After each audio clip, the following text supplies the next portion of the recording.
Elena Hartley was falsely accused in court with only $2 in her pocket and no one to stand beside her. Then Dominic Conti, the most feared Mafia boss in New York, lost control for the first time in his calculated life. The August air hung thick and suffocating in the Manhattan courthouse hallway, humid enough to taste the coming storm, sweat beading on marble columns while thunder rumbled somewhere over the East River. She stood alone in a borrowed black dress that hung too loose at her shoulders, the fabric whispering against her skin like an apology. Her hands trembled as she clutched a manila folder containing every piece of evidence she possessed, every desperate document that might prove her innocence. On the bench beside her lay an open purse, and inside it, visible to anyone who cared to look, were two $1 bills.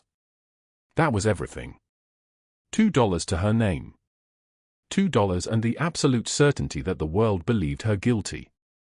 Footsteps echoed down the hallway, measured and unhurried. Tyler Brennan walked past her, his tailored suit the color of expensive charcoal, his smile sharp as broken glass. Behind him moved Victoria Ashford, a woman with skin like porcelain and eyes like a predator calculating distance. Her diamond bracelet caught the fluorescent light and threw it back in pieces, and she did not so much as glance at Elena as she passed. With them came their lawyer, a man whose face held no expression, carrying files thick as a dictionary. They moved like people who had already won, people for whom the courtroom was merely a formality, a stage they had walked 1,000 times before. The marble floor beneath Elena's feet felt like stone, cold and unforgiving. Then the elevator doors at the end of the hallway opened, and the air changed. Men in black suits emerged first. Not one or two, but three. They moved with the coordinated silence of a predator pack, their shoulders broad enough to make the hallway feel smaller. Behind them came a fourth man, and everyone who worked in this courthouse knew the shift that occurred when he entered a room. It was not something you could see in an image. It was something you felt in your bones, like the drop in temperature before lightning strikes. Dominic Conti was 6 feet 2 inches tall, with shoulders that carried the weight of empires built on loyalty and absolute authority. His suit was black Italian silk, unbuttoned at the collar to reveal a chest marked with scars that told stories of his rise to power. His hair was dark, silvered at the temples, swept back from a face that had learned never to show what it was feeling. His eyes were the color of storm clouds, penetrating, missing nothing. A scar ran from the corner of his left eye down to his cheekbone, thin as a razor line, a permanent reminder of a war fought long before Elena was born. He wore a gold watch on his wrist that cost more than Elena's annual salary, and silver rings on 3 fingers, each one a symbol of something he had claimed or someone he had protected. He saw her immediately. Rocco stood beside him, a man with shoulders like an ox and a jaw that could break stone, and he watched as his boss's eyes found the woman standing alone in the borrowed dress. What happened next was something Rocco had never witnessed in 15 years of service. Dominic's jaw tightened. The muscles along his neck went rigid. His hands, those hands that signed documents sending men to their deaths and signed checks that bought entire city blocks, clenched into fists. Rocco's eyes followed the direction of his boss's gaze and landed on Elena's wrist. There, visible beneath the sleeve of the borrowed dress, was a bruise in the shape of fingers. Someone had grabbed her hard enough to leave marks. Hard enough to hurt. Then Dominic's eyes dropped to the bench beside her. To the open purse. To the 2 $1 bills visible inside it. Franco, the other lieutenant, moved slightly closer, his voice barely audible. "Boss?" Dominic did not respond. He had stopped moving. He was simply standing there, watching her, and the expression on his face was something that had no precedent in the lives of the men who served him. It looked like anger, but it was something deeper than anger. It looked like rage wrapped in ice, like fury that had learned to be patient. He walked toward her. His men followed, a shadow that moved with its master. The hallway seemed to hold its breath. People who had been standing near the water fountain, lawyers consulting with clients, court officers reviewing documents, all of them seemed to sense something dangerous approaching and stepped aside without being told. Elena looked up. She had no idea who he was, not really, though she had heard the name whispered in the grocery store, seen it in news headlines she was too tired to read completely, heard police officers drop it in the diner where she worked as though it were a curse word. She saw a man who looked like power wearing a face, like violence that had learned to wear silk and gold. "You are not going in there alone," Dominic said. His voice was deep and solid like an oath, rough around the edges as though it cost him something to speak. It was not a question. It was not a request. It was a statement of absolute fact, delivered with the certainty of a man whose words shaped reality simply by being spoken. Elena's breath caught in her throat. She had no idea what to say. She had no idea who this man was, or why he was looking at her with such intensity, or what possessed him to speak to her at all when she was nobody, just a poor woman in borrowed clothes with $2 and a desperate hope that someone, somewhere, might believe her. Thunder rumbled outside the courthouse, closer now, dark clouds pressing against the windows like they were trying to break through. The storm was coming. It was going to be a violent one. "I do not know you," Elena whispered, her voice trembling like a candle in the wind. "No," Dominic said. "But I know what it feels like to stand alone when the world conspires against you. I know what it feels like to have nothing but your own truth. I know what it feels like to have someone mark your body like you are a piece of property to be destroyed." He paused, and his eyes moved to her bruised wrist. "And I know that you should never have to face this alone." Rocco and Franco exchanged a look. In 15 years of working for Dominic Conti, they had never heard him speak like this. They had never seen his control crack like ice in spring, breaking apart to reveal something human underneath, something that cared. They had seen him negotiate with federal agents without flinching. They had seen him stand in rooms where blood had just been spilled and not move a muscle. But they had never seen this. Whatever this was. "Come," Dominic said, extending his hand. "We are going into that courtroom together, and we are going to make sure that every person in there understands that you are not alone anymore." Elena looked at his hand.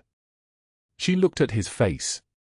She looked at the men behind him, the suits, the absolute authority that seemed to radiate from him like heat from a furnace. She should have been afraid. Every instinct in her body, every lesson her life had taught her about men with power, should have told her to refuse. But instead, what she felt was something entirely different. She felt seen. For the first time in a very long time, someone was actually seeing her. She reached out and took his hand. His grip was warm and steady, and when he closed his fingers around hers, it felt like a promise. Like a contract written in something older than words. Like the moment when a lost person realizes they have been found. But what Elena did not know, as she stood there in that courthouse hallway with her hand in the hand of the most powerful man in New York, was how she had come to this moment. She did not know about the shelter where she volunteered on her one free Sunday. She did not know about the broken boy named Noah who had walked through the doors 3 weeks earlier, with eyes that carried too many secrets and a trauma written across his small frame like scars. She did not know that this boy was the missing son of the man now standing beside her, the child Dominic Conti had been searching for across the entire city, moving heaven and earth, calling in favors from federal agents and underground sources, desperate to bring his son home. That convergence, that moment when a desperate woman protecting a desperate child would collide with a desperate man searching for his greatest loss, was only 3 weeks in the past. And before that, there were 8 years of silence. 8 years of a woman living in a converted closet, working 14-hour days, sleeping in a mansion where no one knew her name. 8 years of surviving. 8 years of becoming invisible. Before we continue, drop a like if this story hits you. Share it with someone who needs to hear it and subscribe so you do not miss what is coming tomorrow. Now let us go back to the beginning, to the Sunday morning when Elena Hartley's life collided with Dominic Conti's world, and to the moment when a broken woman and a broken boy would change everything. The converted closet was 7 feet by 9 feet. A cot. 1 wire shelf holding 3 pairs of underwear, 2 work uniforms, and a cardigan with a hole in the left sleeve. A single window the size of a paperback book, set high in the wall, showing only the grey October sky above the Ashford Mansion's east wing. Elena Hartley woke at 5:47 in the morning, before the alarm on her phone could sound.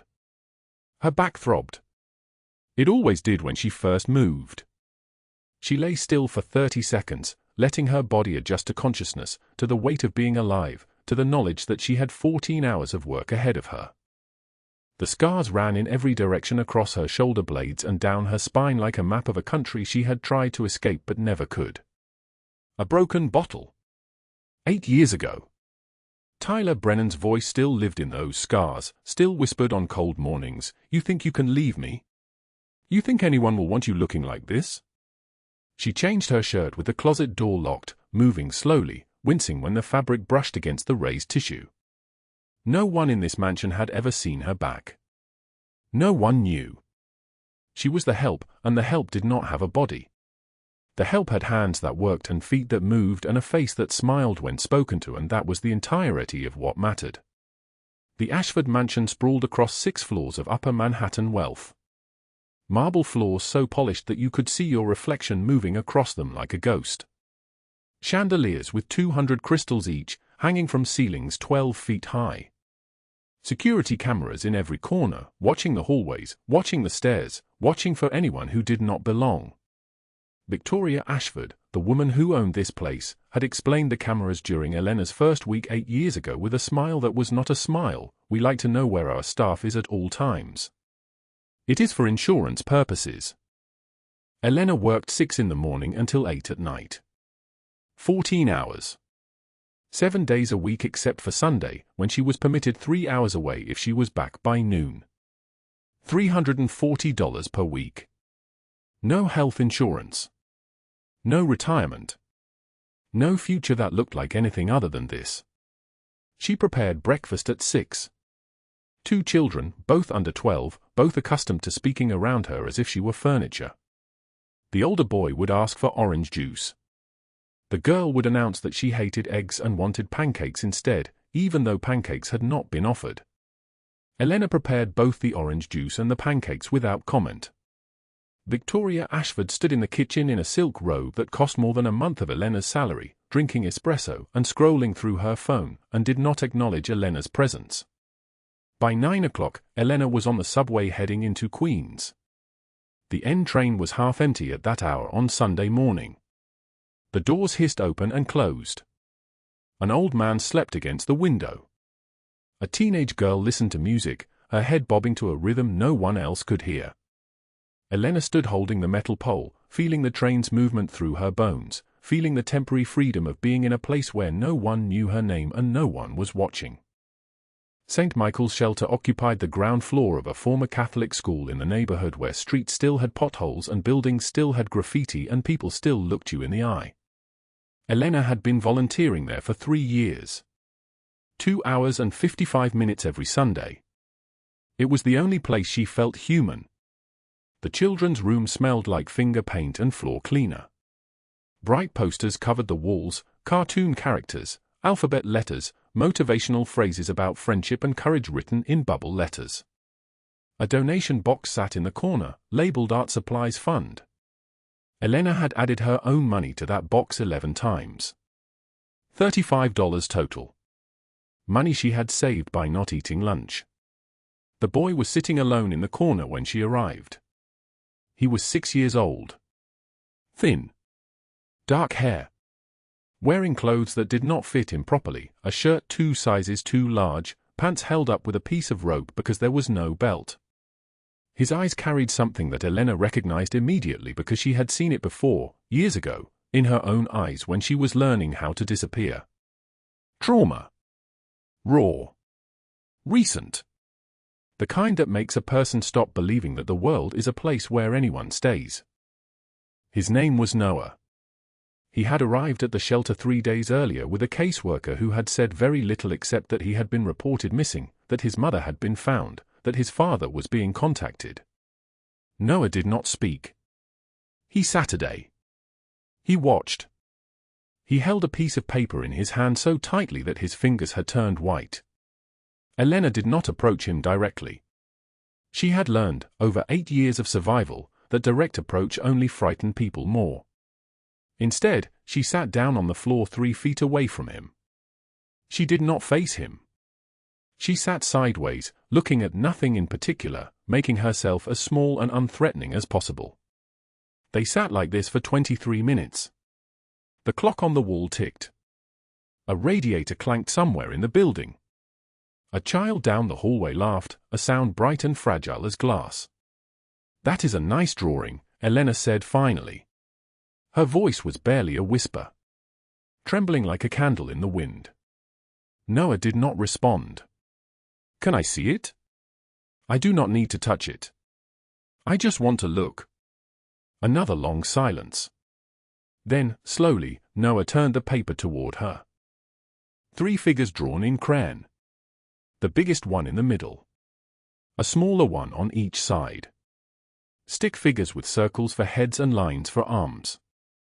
Above the biggest figure, the word Papa in shaky letters. Above one small figure, me. Above the other, Mama. The colors were bright. Deliberate. The drawing had been done with care, the kind of care a child shows when the image matters more than anything in the world. Elena looked at it without moving. Without speaking. Sometimes, she had learned, silence was the only right answer. "Bad men took me," Noah whispered. The words were so quiet that Elena almost missed them. "Bad men came to school and they took me in a car. Mama was not there. Papa was not there. They said they would come and get me, but they did not come." Elena felt her heart break into pieces shaped like this child's words. "You are safe now," she said. Her voice shattered like glass. "I will make sure of it. I promise you, Noah. You are safe." She did not reach out to touch him. She just stayed there, close enough that he knew someone was listening, far enough away that he could breathe. After another silence, she said, "Would you like my lunch? I brought a peanut butter sandwich. I also have an apple." Noah looked at her. For the first time, his eyes held something other than haunted emptiness. They held a question. "Are you lying? Will you disappear like everyone else?" "I am not lying," Elena said, as if he had asked the question aloud. "I am right here." She opened her bag. She took out the sandwich wrapped in wax paper. She set it on the floor between them. She waited. Noah reached for it slowly. He unwrapped it. He took a bite. Then another. He ate the entire sandwich without speaking. When it was gone, he picked up the apple that Elena offered and held it in his lap like it was the most precious thing anyone had ever given him. Elena's hands shook as she smoothed his hair back from his face. The gesture came from somewhere deep inside her, from the part of her that remembered being 6 years old, that remembered when someone used to smooth her hair back like that before the world broke into pieces. The time passed. 11:30 came and went. At 11:45, Elena stood. "I have to go now," she said. "But I will come back next Sunday. And I will bring you another sandwich. Will you really come back?" Noah asked. His voice was so small it sounded like wind through broken glass. "Yes," Elena said. "I promise." She meant it the way a person means a prayer. With everything she had left. With every broken piece of herself. She rode the subway back to the mansion. Victoria Ashford was in the kitchen reviewing a catering menu for a dinner party she was planning. She glanced up briefly when Elena entered but did not speak. Elena changed into her afternoon uniform. She prepared snacks for the children. She scrubbed the kitchen floor on her hands and knees, the marble so polished that she could see her reflection moving beneath her like a ghost that could be erased if someone just cleaned hard enough. 3 blocks away, in an office on the 42nd floor of a building with a view of the entire city, a man named Dominic Conti was receiving a phone call. His lieutenant, Rocco, stood by the window. His other lieutenant, Franco, was in the hallway, making sure no one interrupted. The office had cost $3 million to furnish. The leather chair Dominic sat in alone cost $40,000. "We found something," Rocco said into the phone. The boy was reported to a shelter in Queens. St. Michael's. A caseworker brought him in. Dominic did not respond immediately. He was a man of calculated silences, a man who understood that the spaces between words were sometimes more powerful than the words themselves. "Where is he now?" His voice was deep and solid like an oath. Still there. Volunteer supervisor says he arrived 3 days ago. Is he alive? Yes. Not physically harmed. But the trauma. Get him, Dominic said. The line went quiet. Send Rocco and Franco. No uniforms. No weapons visible. Tell them to move carefully. Tell them to treat him like he is made of glass. Boss, they found a volunteer at the shelter. A woman. She spent almost 3 hours with him this morning. The caseworker says the boy will not leave her side. Dominic looked out at the city spreading beneath him like something he owned. He did not know, in that moment, that this volunteer, this invisible woman who had spent 3 hours with his son, would change the trajectory of his entire life. He did not know that sometimes the most powerful force in the world is not money or weapons or fear, but a single act of kindness given by someone who has nothing left to give. What he knew was that his son was alive. What he knew was that someone needed to retrieve him. What he did not know was that the storm was coming. And that when it arrived, his world would splinter in a way that no amount of power could repair unless he was willing to lose it all. The marble hallway stretched beneath the largest chandelier in the Ashford mansion, and the silence was suffocating. Elena Hartley stood with her shoes in her hand, barefoot against the cold floor, her uniform still damp from the children's birthday party. The chandelier cast fractured light across her exhausted face. She was 28 years old but looked older, the kind of older that comes not from time but from carrying weight that was never meant for her shoulders. Her dark hair was pulled back so tight her temples ached. Her eyes were green but they had forgotten how to shine. The front door opened. Cold air rushed in like a blade, and Elena's body went rigid. The footsteps were heavy. Male. Deliberate. Tyler Brennan walked into the hallway like he owned it. He was 34, muscular from gym hours that paid for nothing, wearing a police precinct softball team jacket that was his real armor. His dark hair was slicked back. His smile was a weapon. And he was looking directly at Elena like she was a debt that had come due. Hey, Elena. Been looking for you. Her voice came out as barely a whisper. How did you get in? Still got a key from when I dated Victoria's cousin. Long time ago. He moved closer. Long time since we talked. Elena backed against the wall. The plaster was cool against her spine. Tyler followed, closing the space between them until she could smell the bourbon on his breath, sharp and thick. 8 years, he said softly. 8 years and you never paid me back. Not a dime. Not an apology. Nothing. I don't know what you're talking about. 6 months. My apartment. You lived there rent-free. Utilities, food, everything I provided. His hand reached out and gripped her wrist. The bones felt small beneath his palm. He twisted slightly and she gasped, her body curling forward in pain. 8 years of interest, Elena. $85,000. That's what you owe me. I never borrowed anything from you. I never asked. His other hand came up toward her back, toward the scars hidden beneath her uniform, and his fingers found the edge of her shoulder blade. She heard the intake of her own breath, sharp and terrified. The front door opened again. Dominic Conti walked through like a man who did not need to announce his presence. He was 6'2", broad-shouldered, wearing a charcoal suit that cost more than Elena's annual salary. His dark hair was silvered at the temples. There was a scar running from his left eye to his cheekbone, a thin line that looked like someone had traced it with a blade. Rocco and Franco moved in behind him, both dressed in identical black suits, both moving with the practiced precision of men who had spent years learning how to be dangerous without appearing to move at all. Dominic's eyes took in the scene in less than a second. Elena pressed against the wall. Tyler's hand twisted on her wrist. Her purse on the floor with 2 $1 bills visible inside. For 3 seconds, no one moved. Then Dominic's voice dropped to something that sounded like winter. Step away from her. Now. Tyler released Elena instantly, his face draining of color. He knew who Dominic Conti was. Everyone in New York knew.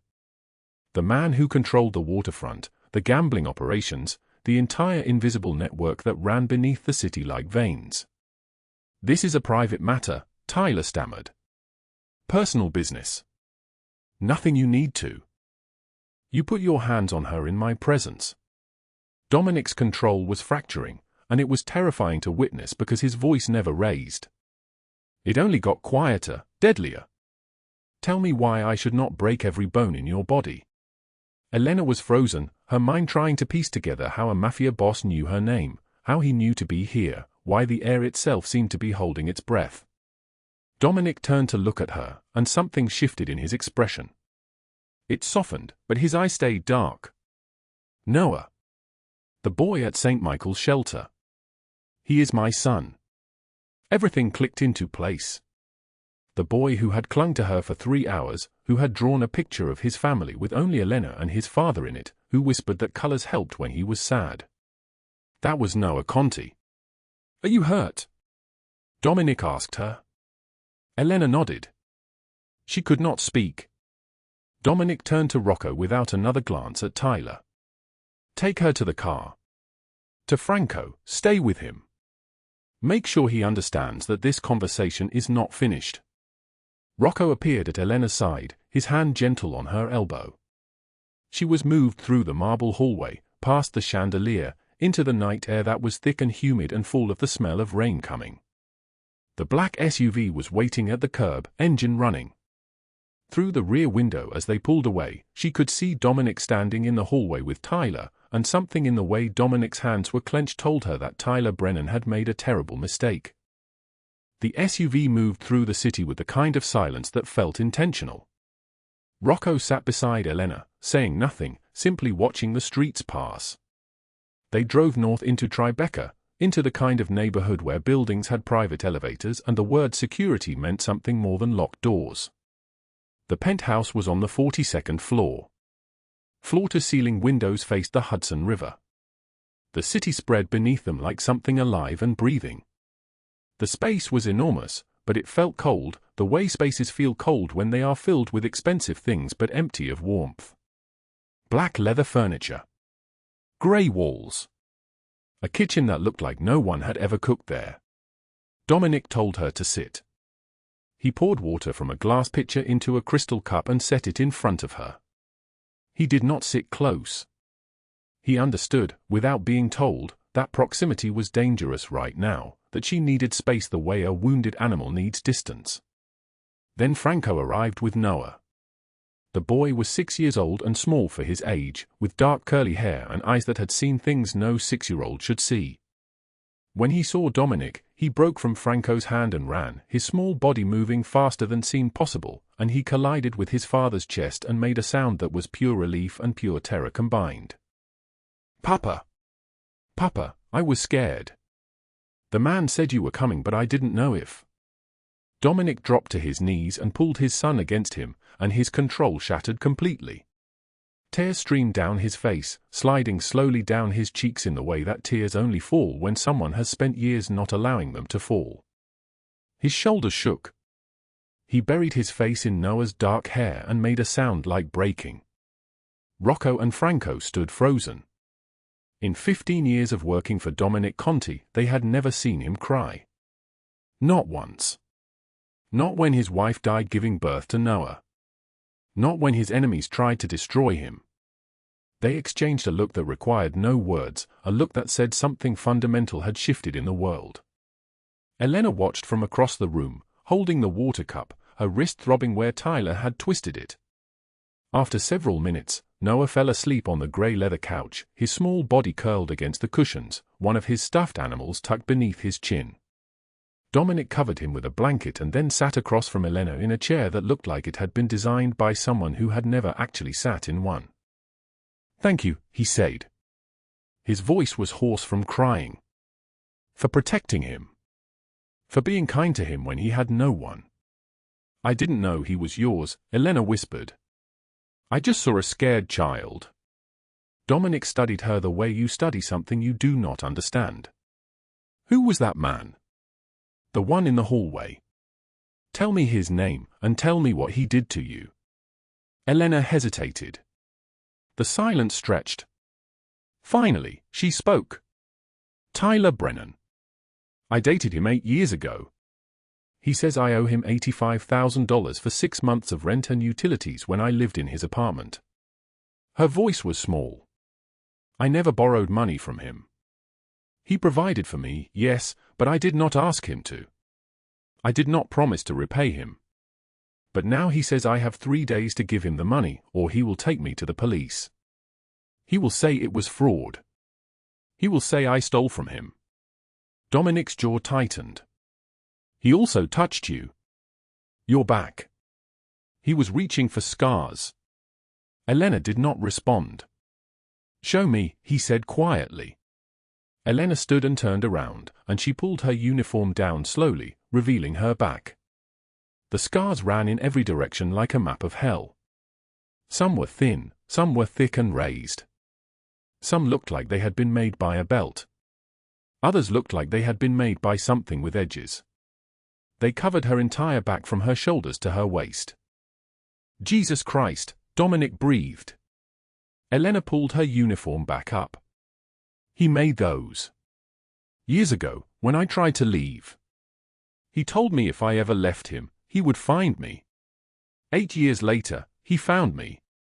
She turned around and her eyes were dry, but something in them was broken. "I have $2 in my pocket. That is all the money I have in the world.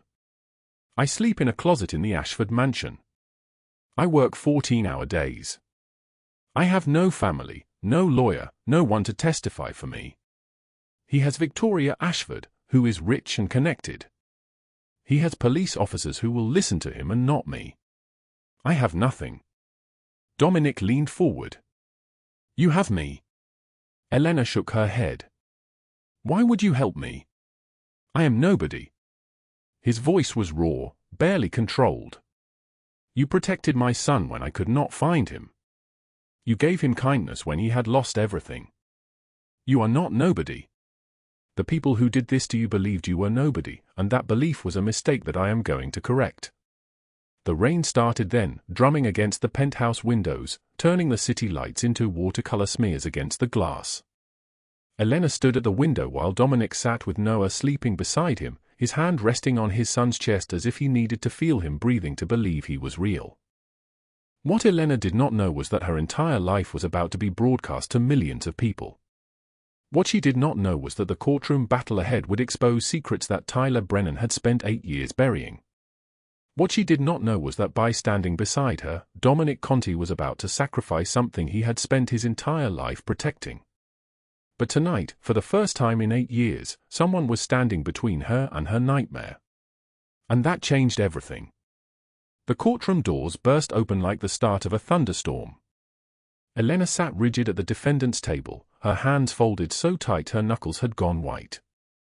The morning light cut through the tall windows of courtroom 7B, and every camera in New York pointed at that light, waiting for it to catch something real or something false.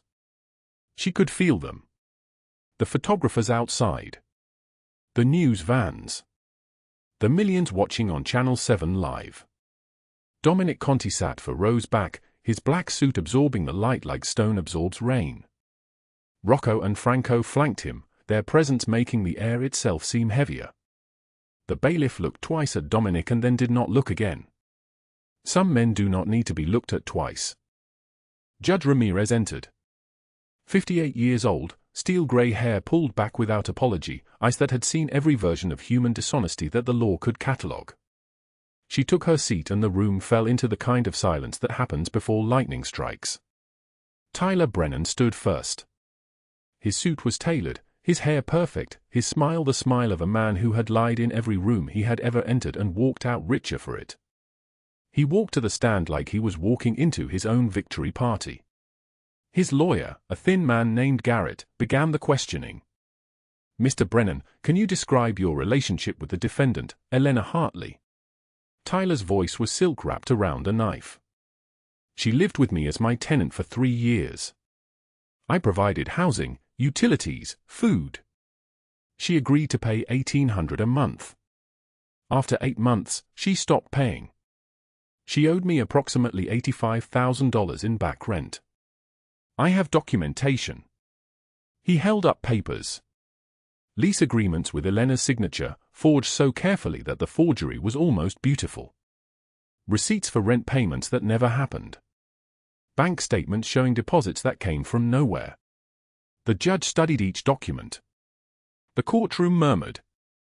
Victoria Ashford took the stand next.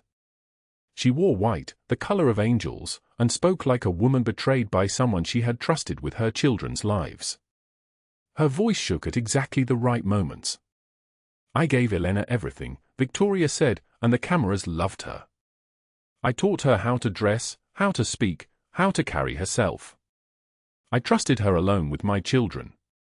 And she stole from me a diamond bracelet that belonged to my grandmother, worth $30,000. I found out she had sold it. The lie hung in the air like smoke. Elena's lawyer, a man named Morrison who Dominic had hired with money that could have bought buildings, rose for cross-examination. He asked about the bracelet. Victoria produced a photograph. She produced an insurance claim she had filed the very day Elena left. Where is the receipt from the pawn shop? Morrison asked. She destroyed it, Victoria said, and smiled at him like he had asked her to prove water was wet. That is what people like her do. They destroy evidence. The court murmured again. The cameras kept rolling. Elena felt the room tilting. Then Elena took the stand. Her voice came out small, like a door opening onto a room with no light. She told the truth in a voice that shook like a candle burning in a hurricane. She explained that she had never lived with Tyler as a tenant. He was a boyfriend 8 years ago. He had hurt her in ways that left marks. She left him. He found her anyway. He had been trying to extort money from her for weeks before filing this case. He had threatened to hurt the boy she cared for. Tyler's lawyer, a woman named Helms, stood with a smile that could cut glass. Do you have any proof of this abuse, Miss Hartley? Elena's mouth went dry. Every eye in the courtroom focused on her like she was the last honest thing left in a dishonest world. She had never shown anyone what Tyler had done. She had hidden it under clothes for 8 years. She had hidden it under silence for longer than that. She started, and could not finish. Helms moved closer. You are making serious accusations against my client without documentation. No hospital records. No police reports filed in the years you claim this abuse occurred. No photographs. You are asking this court to destroy a man's reputation on your word alone. The silence that followed was the silence of a door closing. Then Dominic Conti stood up. Rocco and Franco moved to stand with him, but Dominic raised one hand and they stopped. He walked toward the judge with the kind of deliberate movement that made the bailiff tense. Every officer in the courtroom noticed. The judge's eyes narrowed. Your Honor, may I approach the bench? His voice was deep and solid like an oath being sworn. Judge Ramirez frowned but nodded. Dominic walked to the stand and looked at Elena. His eyes held something she had never seen before, not the controlled intensity she had learned to recognize, but something rawer. Something that cost him to show. He extended his hand toward her. You do not have to do this alone, he said, and his voice was shaking in a way that made Rocco and Franco exchange a look that neither had seen in 15 years. Elena's eyes filled with water. Not tears yet, but the coming of tears. Her hands were shaking. She stood. She turned away from the courtroom. She lifted her shirt. The scars were a geography of violence. They ran in every direction like a map drawn by someone who had learned to hurt in new ways every time the old ways stopped working. They were fresh-looking in some places, faded silver in others. They were the story written across her back in a language that only pain speaks. The camera caught them. Every camera in that courtroom caught them. The room filled with gasps like a collective intake of breath before drowning. Tyler's face went the color of ash. Dominic's voice, when he spoke, was thunder in a bottle. Tyler Brennan did this to her 8 years ago. And now he is here, with falsified documents, trying to extort her again. Helm stood immediately. "Objection, Your Honor. That is not testimony, that is." "I know what it is," Judge Ramirez said quietly. "Sit down." Morrison presented the security footage next. For hours of tape showing Tyler entering the Ashford mansion with a key card that should not have worked for him. Security guards watched him threaten Elena in the kitchen. His voice on the recording was poison. "Pay me, or that boy pays for you." Bank records followed. $15,000 deposited into Tyler's account from Victoria's business 3 days before he filed the lawsuit. Phone records came next. Calls between Tyler and 3 New York police officers, conversations suggesting that reports of abuse had been filed and then buried. One officer's voice on a recording, "The Brennan family has connections. You want to pursue this, you are going to lose." The evidence did not trickle out. It flooded. Morrison had coordinated with the FBI, and what had started as a family law case had become a federal investigation. The scope of Tyler's corruption, his connections, his systematic destruction of evidence suddenly became visible to everyone. The room erupted. Cameras flashed outside like lightning. On social media, the footage was already spreading. Within 5 minutes, 1 million people had seen Elena's scars. Within 20 minutes, 5 million.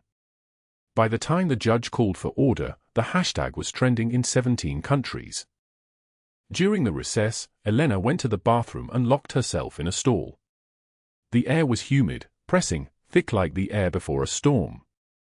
Outside the small bathroom window, rain had started, sudden and hard, drumming against the glass with a sound like thousands of fingers tapping all at once. Her hand shook against the cool tile of the stall wall. She had exposed her shame to millions. Her scars, the proof that she had been broken, now belonged to the world. She reached for the door. She thought about running. She thought about what would happen if she left, if she disappeared into the city, if she let Tyler and Victoria and all of it collapse without her testimony. Maybe she deserved this. Maybe she was nobody, just like they had said. Maybe Dominic's help would only bring him trouble. Powerful men did not stand beside damaged women. They used them and disappeared. Her vision blurred. The bathroom tile spun. Then Noah's voice came to her, not from outside but from inside, from memory, from the night she had held him while he cried in the shelter. "You are safe now. I will make sure of it." The word she had said to him. The promise she had made. She stopped moving. She breathed. She stayed. When the judge returned, the verdict was swift and absolute. All charges against Elena Hartley are dismissed. This court finds the evidence against her to be fabricated and fraudulent. Countercharges are filed immediately against Tyler Brennan for fraud, falsifying legal documents, extortion, and conspiracy to obstruct justice. The FBI will take custody of Mr. Brennan for federal charges relating to corruption of law enforcement. FBI agents moved through the courtroom like water finding its level. Tyler stood when they ordered him to stand. The cameras captured every moment. He begged like a man soothing a lost child, except he was neither soothing nor lost, he was drowning and everyone was watching. "This is a mistake," he said, his voice cracking. "I did nothing wrong. This is a mistake." But his hands were shaking. His eyes darted left and right like he was looking for a door that did not exist. The handcuffs closed around his wrists with a sound like the end of something.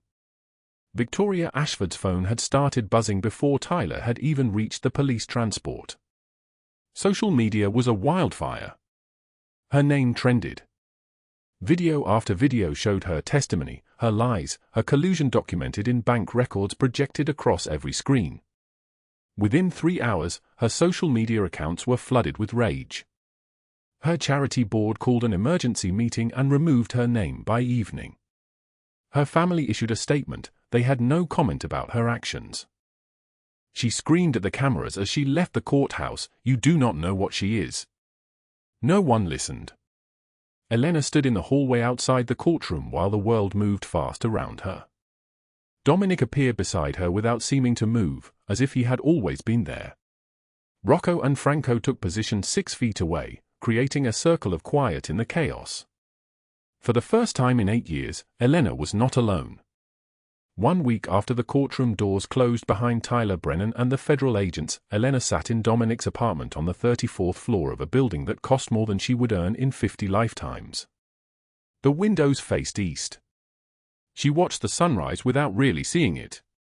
Breakfast sat untouched on the marble counter, fresh fruit, coffee that smelled like something from another world, bread that had been baked that morning in a kitchen 3 blocks away.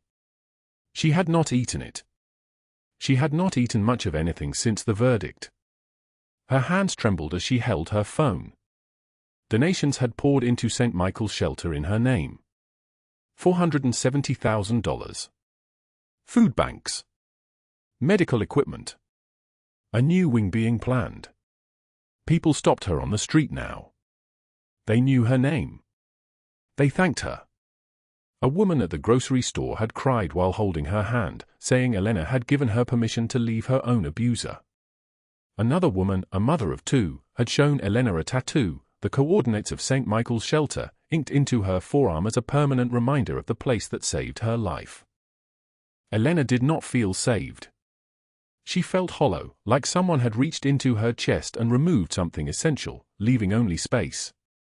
The apartment was quiet except for the sound of the city breathing 34 stories below. Traffic hummed. Sirens wailed in the distance. Jackhammers tore through asphalt somewhere in the financial district. Dominic had given her the space she asked for.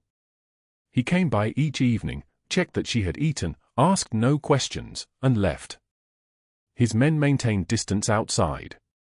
She knew they were there. Marco always positioned himself by the elevator, Enzo by the stairwell. They were ghosts made of muscle and loyalty. 3 days after she moved in, Dominic brought Noah. The boy appeared in the doorway like light breaking through a crack. He was wearing a shirt that fit him now, clothes that belonged to a child who belonged somewhere. His hair had grown. His eyes had color in them, bright, alive, looking for her. When he saw Elena, he ran across the apartment and threw his arms around her waist, burying his face against her body like she was the only solid thing in a dissolving world. Elena's hands froze for a moment. Then they moved without permission from her brain. She held him. She held him the way she had wanted to be held at his age, tight, certain, like someone was saying without words, "You are safe now, you are mine, you will not be forgotten." "Papa says you saved me," Noah said into her chest, his voice muffled. "You saved him too." Elena looked up. Dominic stood in the doorway with his coat still on, dark wool that probably cost more than a month's rent on her old apartment. His expression was careful, controlled, but something flickered behind his eyes, something that looked like it might break if he moved too suddenly. "That is not true," Elena said softly. "Your father saved both of us." Dominic stepped inside. He closed the door. The sound of it locking was a small, permanent thing. "She does not understand," he said to Noah. "Go to the kitchen." Marco brought sfogliatal from the bakery on Mulberry Street. "2 of them are for you." Noah hesitated, looking between them like he was reading a language he did not yet understand. Then he ran toward the kitchen, and they heard him greeting Marco with the unselfconscious joy of a child who had learned that adults could be safe. Dominic moved toward the window. He did not sit. He stood the way he always stood, like a man who had forgotten how to rest, who kept his weight distributed across his feet in case he needed to move. "After Maria died," he said, "I stopped being human. I became infrastructure. A network of operations. Men, money, information, territory. I made decisions the way a calculator makes decisions. I did not choose cruelty. I simply chose efficiency. And efficiency is a form of cruelty when it requires you to see people as obstacles or assets instead of as people." Elena did not speak. She waited. 8 years ago, I stopped feeling anything except anger," Dominic continued. "And then 3 weeks ago, I walked into a mansion to collect my son, and I found you on the marble floor with a bruised wrist and $2 in your pocket, and something in my chest broke open like a door that had been sealed shut for so long that I had forgotten there was a room behind it." He turned to face her. His eyes were storm gray, and they held something raw that Elena had never seen in them before, something that looked like grief and gratitude twisted together so tightly they had become one thing. "You reminded me what it means to care about someone beyond strategy and power," he said. "When you held Noah in that shelter, when you looked at him like he was precious, like his life mattered in a way that had nothing to do with his last name or my empire, I remembered that my son is a person. That I am a person. That the things we build mean nothing if we build them alone." Elena's eyes filled with water. She did not cry. Her tears had dried up somewhere on a Greyhound bus years ago, had evaporated from her skin in a mansion closet, had been burned away by fear and exhaustion and the long, slow violence of being invisible. But something was happening behind her eyes, something that felt like water beginning to remember how to flow. "I need time," Elena said. Her voice came out thin, stretched like paper. "I need to figure out who I am without fear. I do not know what comes next. I do not know if I can be the person you want." "I do not want you to become someone else," Dominic said. "I want you to become yourself. The person you were always meant to be before fear took up space." He told her about a non-profit he was starting. Real estate holdings, legitimate businesses, billions of dollars that had been made through decades of empire building. He was funneling it, legally, carefully, permanently, into an organization called the House of Elena. A sanctuary for abused women. Housing. Medical care. Legal support. Therapy. Education. Job training. A place where women could come when they had nowhere else to go. He wanted her to run it. "No strings," he said. "You take the position or you do not take it. Either way, I will fund it. Either way, you are not indebted to me." Elena felt something shift inside her chest, like a door beginning to open. "I want to do it," she said. "I want to build something real." Dominic nodded. "Then we build it together." The year that followed was not a healing so much as a becoming. Elena moved into a small apartment in Brooklyn, 1 bedroom, kitchen, living room, a bathroom with a window facing the fire escape. It was hers.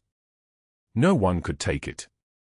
The landlord had approved her income verification without hesitation. She was someone now. She had a salary. She had a job. She had a future. She started therapy. Dr. Patel was 60 years old with kind eyes and an office that smelled like tea and old books. They worked through the years slowly, carefully, like archaeologists excavating her own buried self. Elena learned the names of her trauma. She learned that healing was not the absence of pain but the ability to hold pain without letting it define her entire landscape. She reconnected with her sister in Boston. They had not spoken in 4 years. The first phone call was difficult, apologies tangled with explanations, years of silence hanging between them like fog. But her sister, Catherine, drove to New York on a Saturday and they sat in Elena's apartment eating takeout and crying, and it felt like coming home. The House of Elena opened on a Tuesday in April. The first resident was a woman named Sophie who had left her husband with 2 children and nothing else.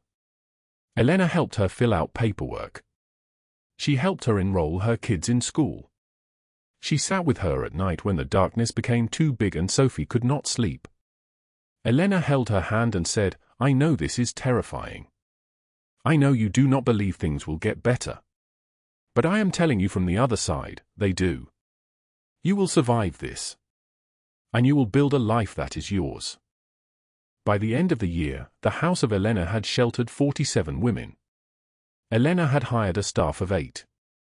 Therapists, social workers, legal advocates. She had negotiated with the city to expand the housing component. She had given speeches at fundraisers where wealthy people who had never known hunger wrote checks with numbers that shocked her. She had built something real. She did not see Dominic except for updates. He came to the house once a month, always during the day, always formally, a donor checking on his investment. But Noah visited Elena every 4 weeks like clockwork. He brought drawings. One showed the three of them standing under a rainbow. Another showed Elena's apartment with hearts drawn on every wall. A third showed Noah asleep between two tall figures labeled Papa and Elena, safe in the middle. "Do you love him?" Noah asked once, when Elena was helping him color. Elena's hand stilled. "Your father?" Noah nodded, his eyes serious, the eyes of a child who had learned too much about loss. "Yes," Elena said. "I do. But I love him in a way that is complicated. I love him because he is good to you. I love him because he helped me when I had nowhere else to go. I love him because he learned to feel again, and that is harder than any battle." Noah drew a thick yellow line across the page. "When you are ready, will you tell him?" Elena did not answer. She could not. 1 year after the trial ended, the house of Elena held a gala. It was held in a penthouse in Midtown Manhattan, the same neighborhood where Victoria Ashford's social empire had crumbled into dust. By that point, Victoria was living in a modest townhouse in New Jersey, estranged from her family, her name synonymous with fraud. Tyler was in federal prison in Virginia, beginning a sentence that would last 40 years. Elena wore a simple blue dress that cost more than she used to make in a month, and she felt nothing but comfortable in it. She had earned her place in rooms like this. She moved through the party with certainty. Donors thanked her. Survivors embraced her. The mayor made a speech about the woman who had transformed the conversation around domestic abuse in New York City. As the night wound down, Elena stepped onto the balcony for air. The August heat was thick and heavy, pressing against her skin like a living thing. The city sprawled below her, millions of lives, millions of stories, the glittering constellation of New York's skyline. Somewhere in the distance, thunder rumbled. A storm was coming. The air tasted like electricity and rain. She heard footsteps. Dominic emerged from the shadows, and for a moment she was certain her heart would stop. 1 year of space had not changed what happened to her body when he appeared. It still opened like a door, still recognized something in him that matched something in her. "Hello, Elena," he said. "Dominic," she replied. They stood in silence, the way they had learned to stand together, comfortable in the absence of words. Finally, Elena spoke. "Thank you," she said. "For everything." "I never said it properly." He shook his head. "You do not owe me thanks. You gave me back my son. You gave me back something I thought I lost when my father died, the ability to protect someone without it being about revenge or power." Elena turned to him. "What did I give you?" His voice was quiet, raw. A reason to be human again. He told her the truth he had been carrying. That moment in the Ashford mansion hallway, when he saw her with $2 and a bruised wrist and more courage than he had ever known, something shifted. He realized his empire meant nothing if he could not use it to protect people who deserved it. "You taught me what family truly means," he said. Elena's eyes filled with tears. "I am not your family." Dominic stepped closer. "Family is not always bound by blood but by those who choose to stay when the storm arrives. You stayed for Noah. You stayed when you could have run. Let me stay for you." The first drops of rain fell, warm, sudden, releasing the electricity from the air. Elena did not move. Neither did Dominic. "What are you saying?" she asked. He stepped even closer, rain soaking through his dark suit, his hair darkening with moisture. "I am saying I have spent a year waiting for you to heal because I did not want to be another man who took something from you. But I am standing here now, asking if maybe, when you are ready, you could let me be part of your life. Not as the man who saved you. As the man who wants to build something with you." Elena was silent. The rain came harder now, thunder cracking above them like the sky was breaking open. "I am ready," she said finally. "Not for everything. But I am ready to try." She reached for his hand. He held it like he was holding something that could not be broken because it was already strong. Noah appeared in the balcony doorway, clutching a new drawing, 3 people labeled Papa, me, Elena, all of them holding hands beneath a rainbow and a storm. He ran to them, and they pulled him into their embrace, the three of them standing in the rain while lightning illuminated the skyline, while the city below began to dream. If this story moved you, hit that like button. Share it with someone who needs to hear it. Subscribe because tomorrow we have another story that will change how you see the world. Drop a comment telling me which moment hit you hardest. And remember, you are never as alone as you think. Sometimes family finds you when you need it most. No matter how hard life gets, remember that after the rain, the sky clears. Thank you for staying with us. We will see you again in the next video.